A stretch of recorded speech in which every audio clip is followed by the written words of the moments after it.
Donc l'UFC 315 s'est achevé il y a quelques minutes. Cette vidéo sera un débrief de cette carte qui finalement était une très bonne carte à mon avis. Elle avait l'air un peu légère sur le papier, mais c'était une bonne carte. C'était une bonne carte finalement. Donc, commençons avec Benoît Saint-Denis face à Kyle Prepolec. J'oublie déjà son nom, limite, sans vouloir lui manquer de respect. Bon, comme prévu, Benoît Saint-Denis a battu Kyle Prepolec. Dans ce combat, personnellement, dès le début, après je ne sais pas si c'est le niveau de compétition, mais dès le début, j'ai senti Benoît Saint-Denis très aiguisé, surtout dans la lutte. Faudrait peut-être que je retourne regarder, mais dès qu'il a eu Prepolec au sol, il a fait un contrôle des jambes à la Khabib, Prime Khabib. Mais une fois de plus, je ne sais pas si c'était le niveau de compétition ou s'il a progressé ou s'il avait l'habitude de le faire. Je ne pense pas qu'il le faisait. Il faudrait vraiment que je vérifie. Donc, disons qu'il a progressé sur ça. Et honnêtement, personnellement, ça a toujours été... En fait, je me pose juste la question du pourquoi beaucoup de combattants MMA ne le font pas. Parce que quand tu as ton adversaire assis dos à la cage, c'était la tactique de Khabib, c'était la base. Et même quand on y pense, c'est quelque chose de basique. Ça devrait être l'une des choses que les combattants essaient de faire pour avoir beaucoup plus de contrôle au sol. Et une fois de plus, il faudrait que je vérifie, mais je ne pense pas que BSD le faisait. S'il a ajouté ça à son arsenal, c'est très bien. Pour faire un synopsis rapide, ça permet en fait de garder ton adversaire assis et ça te permet juste de maintenir le contrôle, de le contrôler et de faire des transitions vers d'autres positions plus avantageuses. J'ai vraiment senti ce contrôle du pied, même quand il était au sol. Il y a eu une autre séquence où il a aussi contrôlé automatiquement le pied de Prepolec. Donc, je sens vraiment qu'il y a une volonté à augmenter le contrôle et ce sera très bon pour son jeu. Ce qui nous amène au striking parce que pour être honnête, BSD, ça doit être le grappling. Ça doit vraiment être le grappling parce qu'il s'est fait... il s'est pratiquement fait connecter par Prepolec ou bien Prepolec. Oh mon Dieu, je suis déjà en train d'oublier le nom de ce monsieur. Donc oui, il s'est pratiquement fait connecter par ce gars qui était censé combattre au Samouraï MMA à Montréal vendredi passé et qui n'est plus à l'UFC depuis des années. Ce gars avait l'air beaucoup plus vif que BSD debout. Et il a encore encaissé debout. C'est problématique à mon avis, mais je vais rester positif. On va rester positif et se dire que bon, c'est une bonne victoire, c'est une très bonne victoire pour BSD. Il recommence à gagner et il a demandé un top 10. Bon, il a le mérite d'avoir essayé parce que honnêtement, je doute en fait que l'UFC va lui donner un top 10 après une victoire sur Prepolec. Mais c'est la faute de Joel Alvarez. Mais c'est bien, il a une victoire, il gagne de nouveau, qu'il en profite. Je ne sais pas quel travail ils font avec le grappling, mais visiblement ça fonctionne. Je l'ai senti beaucoup plus... Je ne sais pas, je l'ai juste senti beaucoup plus aiguisé. Et bon, un autre jour, on parlera de la boxe, mais c'est pas bon. C'est pas bon s'il se fait connecter par Prepolec. Maintenant, le deuxième combat qui nous intéressait, c'était bien sûr la Française Manon Fiorot qui affrontait la GOAT, Valentina Shevchenko. Et là, le combat s'est un peu déroulé comme je pensais qu'il allait se dérouler. Par contre, j'ai été surpris par une chose. Déjà, comment je pensais que le combat allait se dérouler? Ben, je pensais que Manon allait mettre la pression, allait mettre beaucoup de volume, allait être agressive dès le début et Valentina Shevchenko allait l'attendre et la contrer. Et c'est ce qui est arrivé. Mais très vite, ce qui m'amène au deuxième volet de mon analyse. Très vite, Manon s'est rendu compte qu'elle ne pouvait pas utiliser cette tactique parce que maintenant, j'expose le deuxième volet de mon analyse que j'avais faite. Valentina Shevchenko est très aiguisée. Elle est extrêmement aiguisée. Il y a des gens, je pense sur Internet, qui essaient de dire que c'est ennuyant et tout. Le MMA féminin n'est absolument pas ennuyant. Moi, ça ne m'ennuie pas. Et j'adore voir Valentina Shevchenko combattre. C'est l'une de mes combattantes préférées, honnêtement. Parce que justement, elle est très aiguisée. J'ai souvent pensé que elle avait un niveau de compétence comparable au niveau de compétence de plusieurs hommes, de plusieurs combattants de sexe masculin. Donc, c'est l'une de mes combattantes préférées, honnêtement. Et Je me disais que quand Manon allait réduire la distance, Valentina allait probablement l'accueillir. J'étais pratiquement sûr de ça dans le striking.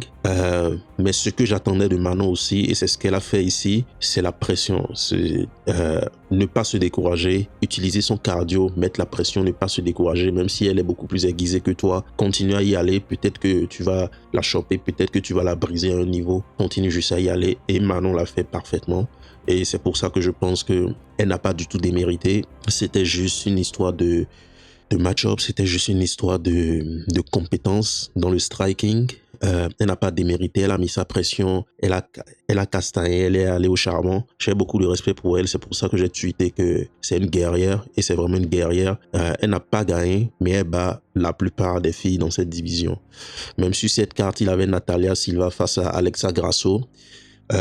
J'avais anticipé, personnellement, j'avais anticipé que Natalia Silva allait probablement battre Alexa Grasso pour l'histoire de la distance, parce que Natalia Silva envoie beaucoup de kicks, beaucoup de high kicks, de la jambe avant, ce type de choses. Donc, et Grasso, je m'étais dit qu'elle aurait eu de la difficulté à réduire la distance. Mais après ça, j'ai pas fait d'analyse, mais c'était un avis personnel que j'avais. Mais je pense actuellement que Manon Fiorot bat Natalia Silva quand même. C'est ce que je pense. C'est ce que je pense. Actuellement. Mais Manon Fiorot n'a pas démérité. Je suppose que ça doit être très décourageant pour elle. Mais je ne sais pas si elle va écouter ce podcast. Mais si elle écoute, ou si quelqu'un peut lui relayer le message, c'est la division des femmes. Et il y aura d'autres occasions. Holly Holm a eu 1 milliard d'occasions à la ceinture. Il y a plusieurs combattantes qui ont eu plusieurs occasions, et elle a un gros gabarit, elle est encore très très aiguisée à sa façon, pas aussi aiguisée que Valentina Shevchenko, mais elle est très aiguisée, elle a un gros gabarit. Faut juste pas qu'elle abandonne, faut juste pas qu'elle se décourage. Elle doit juste reprendre un autre combat. Peut-être prendre Natalia ou je ne sais pas, Grasso ou une autre, et en 1 ou 2 combats, elle sera de nouveau là. Mais elle n'a absolument pas démérité.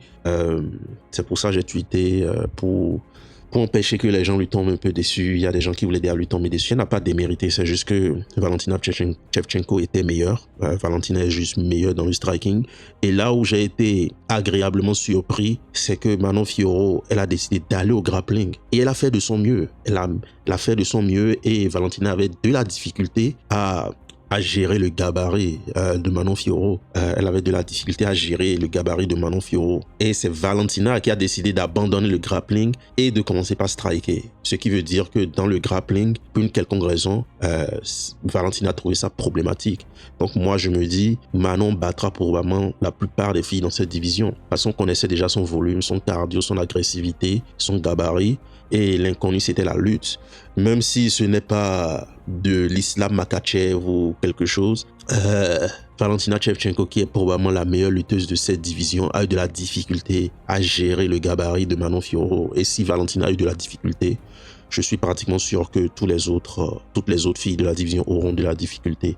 Donc Manon, moi je trouve qu'elle a fait une belle performance. C'est juste que il y a eu un peu de malchance. Et le MMA, c'est aussi une histoire de match-up. C'est la façon dont ce que tu sais faire s'emboîte avec ce que ton adversaire sait faire. Maintenant, passons au main event, et le plus intéressant, je dirais, Jack de la Maddalena face à Bilal Muhammad.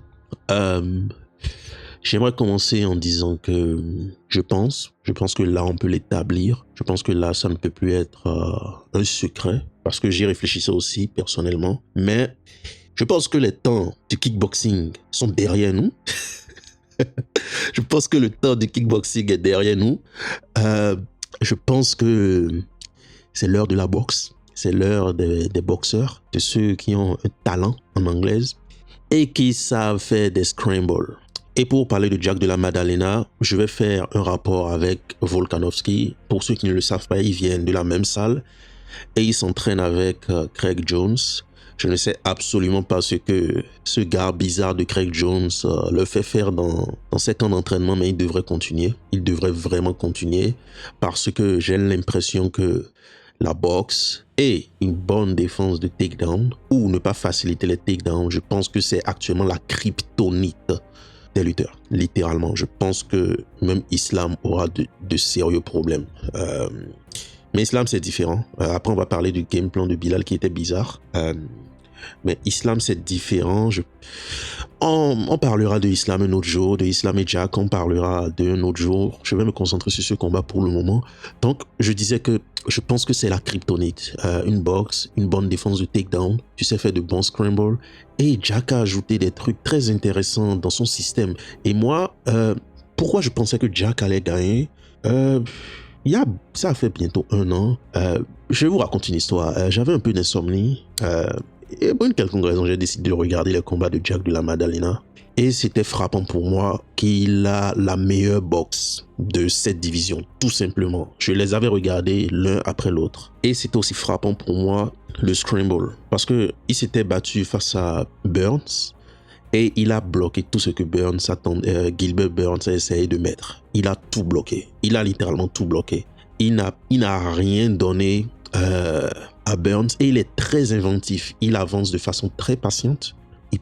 Il a une boxe fondamentale très très bonne. Il passe sous les coups. Comme vous l'avez vu, il est très rapide. Il est calme. C'est vraiment son calme en fait. Sa sérénité. C'est autre chose qui m'avait touché chez lui. Même sous pression, il reste calme. Et c'est pour ça que je me disais que Bilal allait gagner. Je dis Bilal, excusez-moi, la fatigue.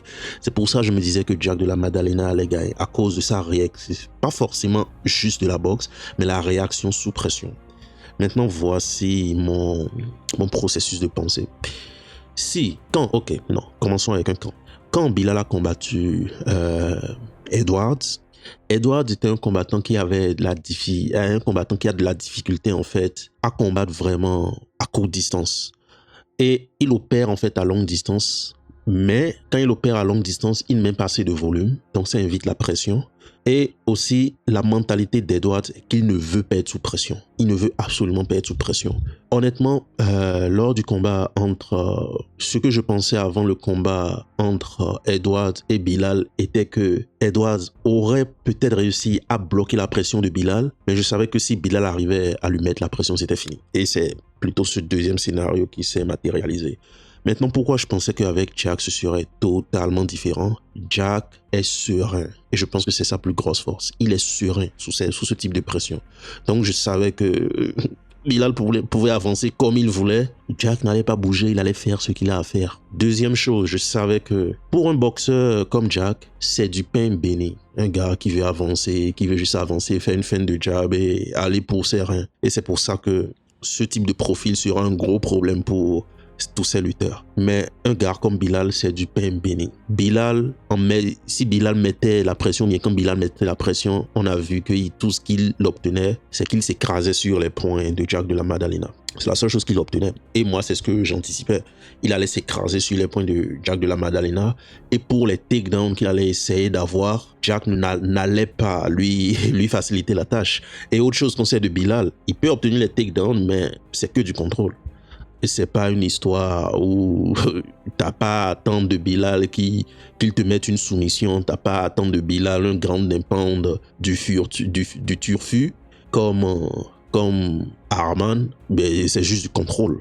Donc en réalité, qu'est-ce que Jack de la Maddalena avait à craindre? Et déjà, il fait des scrambles comme si sa vie en dépendait. C'est la même chose que Volkanovski avait fait face à Islam. L'urgence qu'ils ont dès qu'on les chope, c'est exceptionnel. En fait, c'est l'urgence. C'est pas forcément ce qu'ils font. C'est plus l'urgence à laquelle, dès que tu les touches ou les amènes au sol, ils vont se battre comme si leur vie en dépendait. Le sol, c'est de la lave, comme dirait l'autre, pour eux. Donc, je savais que ce serait très compliqué pour Bilal.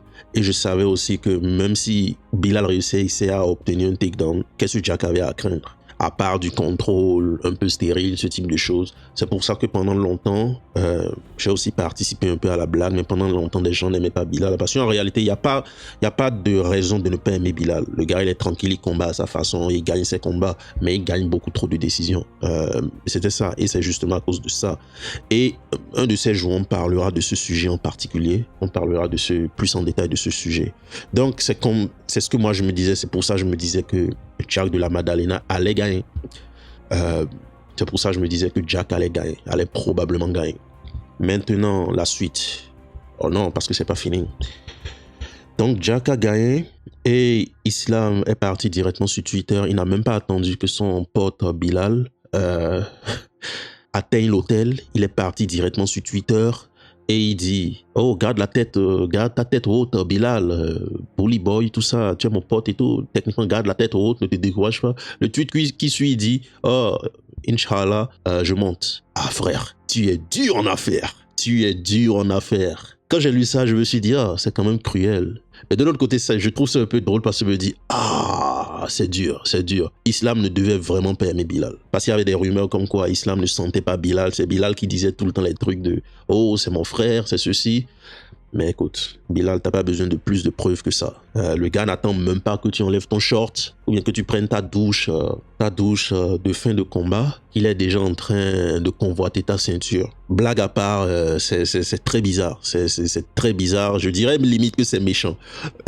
Mais après, ce sont les affaires. Et c'est ce que je disais, c'est ce que j'avais tweeté il y a quelques mois par rapport à la situation d'Imavov et Chimaev, comme quoi ils seraient amis, ils seraient potes et tout, ils se respectent et tout. Je comprends totalement. Je ne dis pas que je ne comprends pas, c'est quelque chose que je comprends. Mais comme on le voit avec Islam, ce sont les affaires. T'as pas de potes. T'as pas de potes dans ce jeu. Le type de cruauté que... C'est quand même cruel. C'est un peu cruel quand même de la part d'Islam.